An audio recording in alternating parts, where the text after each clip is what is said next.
নমস্কার, কেমন আছেন সবাই? আশা করি সবাই খুব ভালো আছেন। আমি কনক চলে এসেছি আবার একটা নতুন ভিডিওর সাথে। সকালটা খুব তাড়াতাড়ি উঠেছিলাম। সব কাজ রান্নাঘরের কাজ তো হয়েই গেছে। মেয়েকে স্কুল থেকে ছেড়ে চলে এসেছি, বাসে তুলে দিয়ে আর এবার বিছানাটা গুছিয়ে নিচ্ছি। আজ তো সকালবেলা ভাত বানাইনি, কারণ বৃহস্পতিবারে সকালবেলা ভাতটা বানাই না। চিলা বানিয়েছিলাম আর একটু আলু ভাজা, তাই মেয়েও নিয়ে গেছে, হাজব্যান্ডও নিয়ে গেছে। আর তো বৃহস্পতিবার নাস্তা এখন করবো না, একেবারে স্নান করে পুজো দিয়ে। বৃহস্পতিবার মানেই তো একটু কাজের চাপ। অন্যদিন হলে কি হয়, যদি ঘর নাও মুছি, পরে দুপুরবেলাও মুছি নিই। কিন্তু বৃহস্পতিবার তো ঘর মোছা টুচা সব রেডি করে তারপরে পুজো দিতে হয়।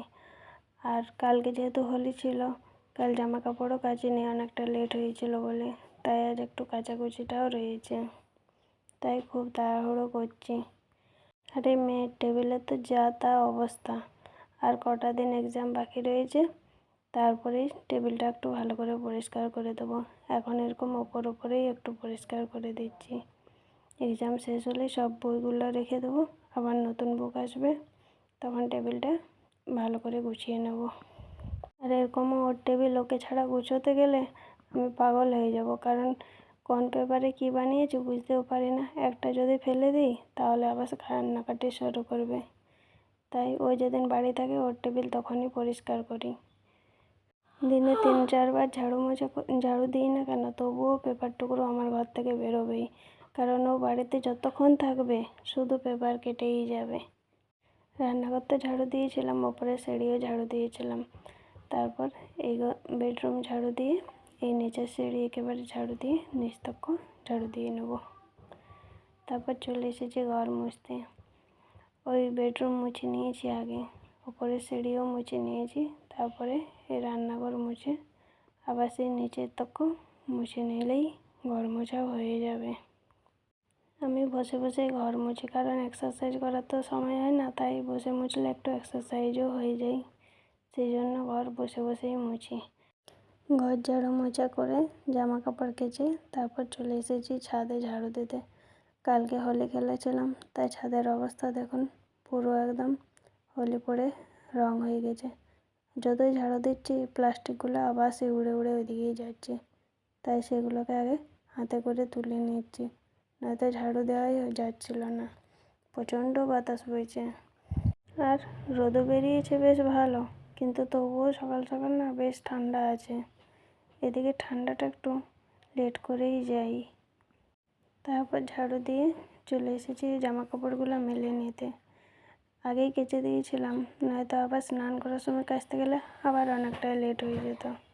তাই এগুলো ওই 1 ঘন্টা 1.5 ঘন্টা মতো রাখবো, তাহলেই শুকিয়ে যাবে, কারণ প্রচণ্ড বাতাসও দিচ্ছে, আবার রোদেরও তেজ আছে, বেশিক্ষণ রাখবো না। তারপর জামা কাপড় মেলে স্নান করে চলে এসেছি। এই যে সব ঠাকুরের থালা বাসন ধুয়ে নিয়েছি। আমি ঠাকুরের থালা বাসন স্নান করার পরেই ধুই, কারণ সকালবেলা তো আমাকে আগে তাড়াহুড়ো করে রান্না করে যেতে হয়। তাই বৃহস্পতিবার মানেই তো একটু আলপনা দেবো, একটু পুজো করব, মনটাও শান্তি লাগে, তাই না? যদিও খুব একটা ভালো আলপনা পারি না, কিন্তু মনের শান্তির জন্য যেমন পারি সেটাতেই খুশি। আলপনা দেওয়াটা কেমন হয়েছে অবশ্যই কমেন্ট করে জানাবেন। এই যে ভালো করে দিয়ে নিচ্ছি, তারপর পুজো করে নেব। পুজোর সময় ক্যামেরা অন করিনি, কারণ তাহলে আর পুজোর দিকে মন থাকবে না, তাই পুজো হয়ে যাওয়ার পর একটু ক্যামেরা করে দেখিয়ে দিলাম। এই যে এই আমার ঘরের মন্দির, আমার শান্তির জায়গা। তারপর চলে এসেছি রান্নাঘরে। তাড়াতাড়ি করে ভাতটা বসিয়ে দিচ্ছি, কারণ অনেকটাই লেট হয়ে গেছে।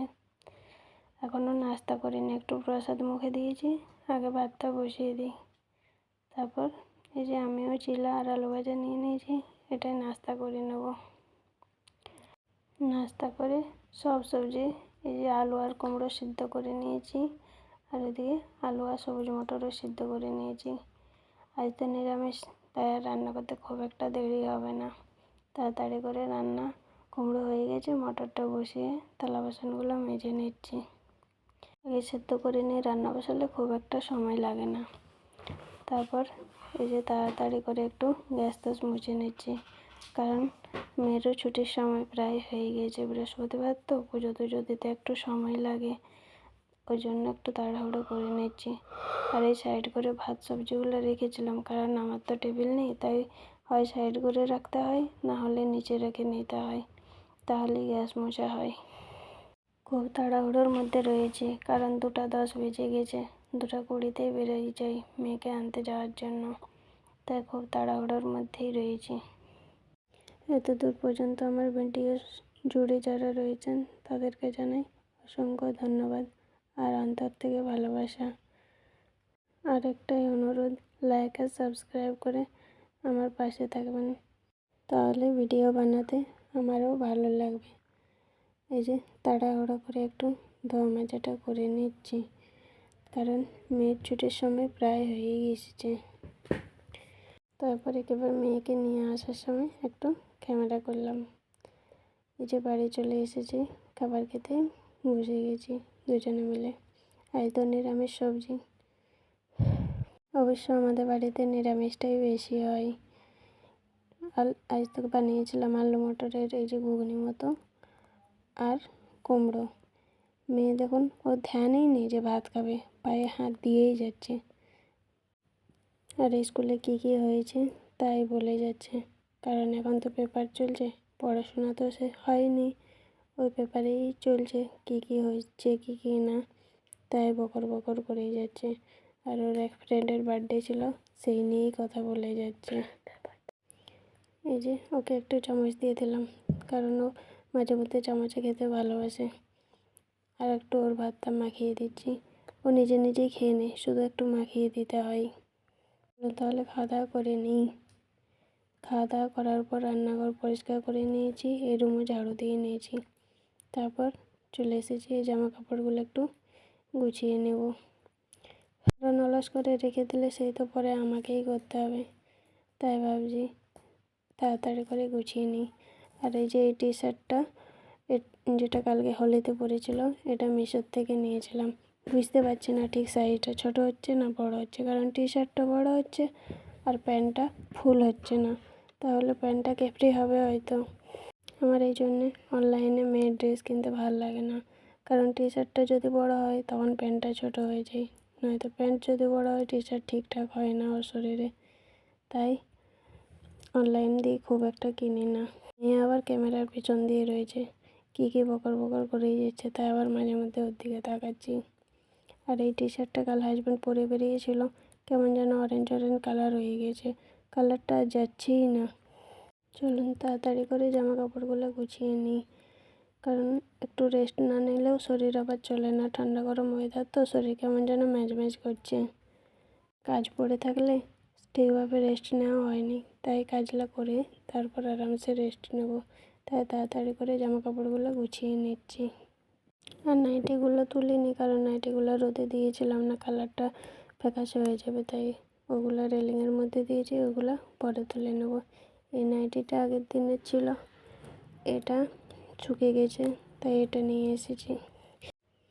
আজ ভিডিও এত দূর পর্যন্তই, বেশি বড় করিনি, কারণ এরকমই ভিডিও কেউ দেখতে চাইছে না, তার উপরে বেশি বড় করলে আবার কেউ দেখবে না। তাই যারা এত দূর আমার ভিডিও জুড়ে রয়েছেন তাদেরকে জানাই অসংখ্য ধন্যবাদ আর অন্তর থেকে ভালোবাসা। সবাই ভালো থাকবেন, সুস্থ থাকবেন। নমস্কার।